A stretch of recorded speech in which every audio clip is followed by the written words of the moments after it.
Hello everyone. आज के इस वीडियो में हम बात करने वाले हैं बहुत ही सिंपल बग के बारे में। अब ये बग का नाम आप स्क्रीन पे पढ़ ही सकते हो, EXIF geo location data not stripped from uploaded images. अब पहले हम ये चीज़ समझेंगे कि ये टर्म क्या है। मैं टर्म को थोड़ा सा ब्रेक डाउन कर रहा हूँ। ब्रेक डाउन करने के लिए सबसे पहले आप समझोगे एग्जिव जियो लोकेशन डेटा क्या होता है, देन नॉट स्ट्रिप्ड का मीनिंग क्या होता है, एंड देन अपलोडेड इमेजेस का मीनिंग क्या है। तो मैं यहाँ पे टर्म उठा के चलता हूँ एंड इसको अब हम समझते हैं। एग्जिव जियो लोकेशन डेटा को आप कुछ ऐसे समझ सकते हो जिसको मैं बोलता हूँ मेटा डेटा। मैं यहाँ पे इनको क्या बोलूँगा, मेटा डेटा। अब पहला क्वेश्चन तो ये आता है कि आखिर एक मेटा डेटा होता क्या है। अब हम थोड़ा सा इसको समझते हैं। मेटा डेटा को आप कुछ ऐसा आइडिया लगा सकते हो कि आप जब भी इंटरनेट पे कुछ चीज़ अपलोड करते हो, मान के चलो कि आपने कोई एक इमेज अपलोड करी, तो टेक्निकली आप सिर्फ इमेज अपलोड नहीं कर रहे हो, आप प्रॉपर एक स्टोरी बता रहे हो। मैं इसका एग्जांपल देता हूँ आपको instagram.com से।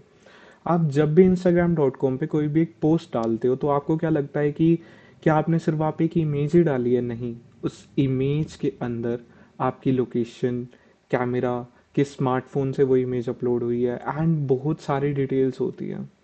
तो ये जो अलग अलग डिटेल्स होती हैं जो कि अपलोड होती है साथ में, उसको हम बोलते हैं मेटा डेटा। मेटा डेटा ही आपकी फोटो की, आपकी वीडियो की एक बैक स्टोरी होती है। अब मेटा डेटा तो आपको यहाँ से आइडिया लग गया कि यार हाँ, कुछ तो डेटा होता है जो कि अटैच्ड होता है एक फाइल या इमेज के साथ। अब ये एग्जिव जियो लोकेशन क्या चीज़ है? एग्जिव जियो लोकेशन का यहाँ पे मीनिंग है कि आपने जो भी इमेज अपलोड करी उसके साथ क्या है कि आपकी लोकेशन टैग्ड है। आपकी क्या है? आपकी लोकेशन टैग्ड है। मैं आपको एक एग्जांपल देता हूँ। फॉर एग्जांपल, एक इंसान ने अपनी एक पिक्चर क्लिक करी एक एक्स जगह पे। उस इंसान ने पिक्चर क्लिक करने के बाद उस पिक्चर को अपलोड किया किसी वेबसाइट पे।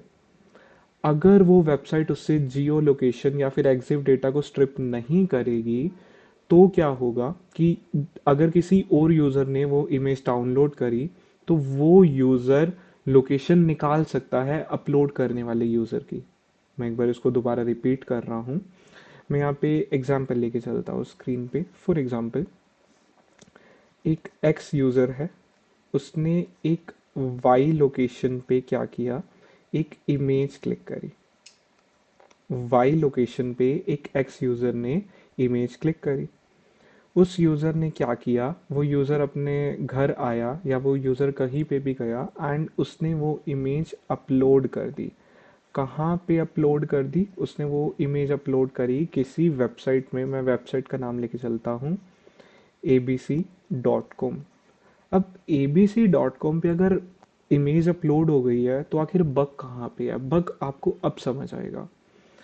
अब मैं यहाँ पे मान लेता हूँ कि एक अटैकर है या फिर एक हैकर है। अटैकर क्या करता है? अटैकर जाता है abc.com पे ही एंड वो स्पेसिफिक इमेज जो कि उन्होंने अपलोड करी थी, वो उस इमेज को क्या कर लेते हैं, डाउनलोड। वो स्पेसिफिक इमेज जो कि उन्होंने अपलोड करी थी, वो इस इमेज को क्या कर लेते हैं, डाउनलोड कर लेते हैं। इस इमेज को डाउनलोड करने के बाद आप क्या कर सकते हो कि आप एग्जिव डेटा को देख सकते हो या फिर आप मेटा डेटा को देख सकते हो। अब मेटा डेटा को हम कैसे देख सकते हैं ये हम समझेंगे एंड मैं अब आपको इसका एक प्रैक्टिकल यूजेस दिखाता हूँ। आपको क्या करना है, आपको अपने टारगेट डोमेन पे जाना है एंड आपको अपने टारगेट डोमेन्स पे बहुत सारी इमेजेस दिख रही होंगी। अब मैं यहाँ पे क्या करता हूँ, मैं रेंडमली एक इमेज को पिक करता हूँ। मैंने यहाँ पे इमेज को पिक किया, देन मैंने सेव एज इमेज पे क्लिक किया, देन ये इमेज सेव हो जाएगी या फिर आप इस इमेज को डाउनलोड कर सकते हो। जैसे ही ये इमेज डाउनलोड होगी, आपको क्या करना है, आपको गूगल पे जाना है एंड आपको टाइप करना है एग्जिव जियो लोकेशन डेटा व्यूअर। अगर आप ये सब टाइप नहीं करना चाहते तो आप जा सकते हो गूगल पे एंड आपको लिखना है जिम्पल.com। आपको क्या लिखना है, जिम्पल.com।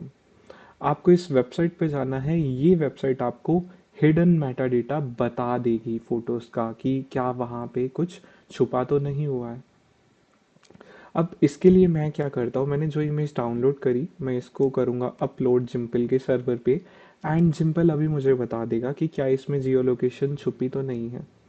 तो आप यहाँ पे देख सकते हो कि इमेज मेटा डेटा, एंड मैंने यहाँ पे क्लिक किया लोकेशन पे, एंड यहाँ पे क्या दिखा रहा है लोकेशन में, this photo doesn't include location data, we can't find where it was taken.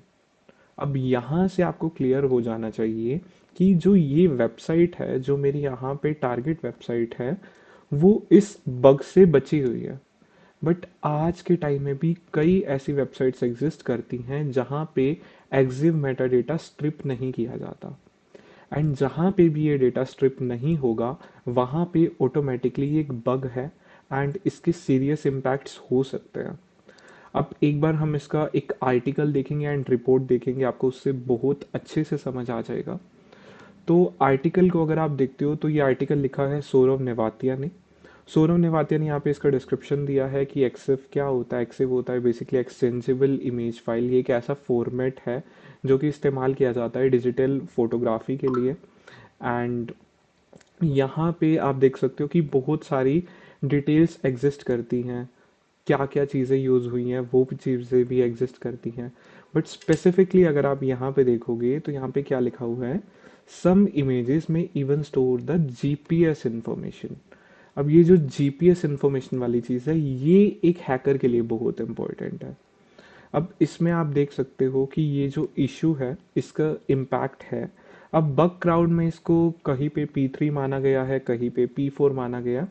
तो ये टोटली डिपेंड करता है कि एक हैकर इसका इम्पैक्ट कैसे प्रूव करता है। अब यहाँ पे मैंने आपको इसका एक्सप्लॉयटेशन का प्रोसेस बता दिया है। आप टारगेट डोमेन पे जाओगे या फिर आप टारगेटेड इमेज पे जाओगे, आप राइट क्लिक करोगे, उस इमेज को डाउनलोड करोगे। डाउनलोड करने के बाद आपको सिंपली क्या करना है, जिम्पल.com पे जाना है, आपको इमेज अपलोड करनी है, एंड नीचे से आपको चेक कर लेना है कि उसका लोकेशन डेटा है या नहीं है। अगर आपको किसी भी इमेज का लोकेशन डेटा मिल जाता है तो वो एक बग है, एंड आप उसको रिपोर्ट कर सकते हो। अब इसमें मैं जैसे ही नीचे करता हूँ आपको एक समरी दिख जाएगी, एंड यहाँ पे अगर आप देखोगे इसका इम्पैक्ट भी लिखा हुआ है। This vulnerability is critical and impacts all the, आपका जो भी एग्जाम्पल.com, आप abc.com, आप किसी वेबसाइट को टारगेट कर सकते हो। बिकॉज इस वल्नरेबिलिटी की मदद से क्या होता है कि यूज़र की प्राइवेसी को हार्म पहुंचता है, वहाँ पे सेंसिटिव इन्फॉर्मेशन लीक की जा सकती है। तो अगर मैं इसका अवार्ड देखता हूँ तो इसका अवार्ड बग क्राउड पे मिला है $500, एंड $500 इंडियन करेंसी में होते हैं आज के टाइम में 40,740 रुपीज़। तो बग सिंपल है, इसका इम्पैक्ट आज के टाइम में भी एग्जिस्ट करता है। यहाँ पे मैं आपको एक रिपोर्ट भी दिखाता हूँ। आपको ये रिपोर्ट और जितने भी यूआरएल्स का मैंने इस्तेमाल किया है इस वीडियो के अंदर, सारे की सारी आपको डिस्क्रिप्शन बॉक्स में मिल जाएंगे। तो ये 31 मार्च 2022 को ये बग रिपोर्ट किया गया था। इस रिपोर्ट का भी लिंक आपको डिस्क्रिप्शन में मिल जाएगा। एंड अगर आप यहाँ पे देखोगे तो इसकी एक वैलिड बाउंटी मिली हुई है, एंड आप इस रिपोर्ट को भी चेक कर सकते हो। तो ये बहुत सिंपल सा बग है। अगर आपको कोई भी डाउट हो, कोई भी क्वेरी हो, तो आप इंस्टाग्राम पे जा सकते हो @bettercallmanav, या फिर आप कमेंट सेक्शन में लिख सकते हो, मैं आपको उसका आंसर ज़रूर कर दूंगा। Thank you so much.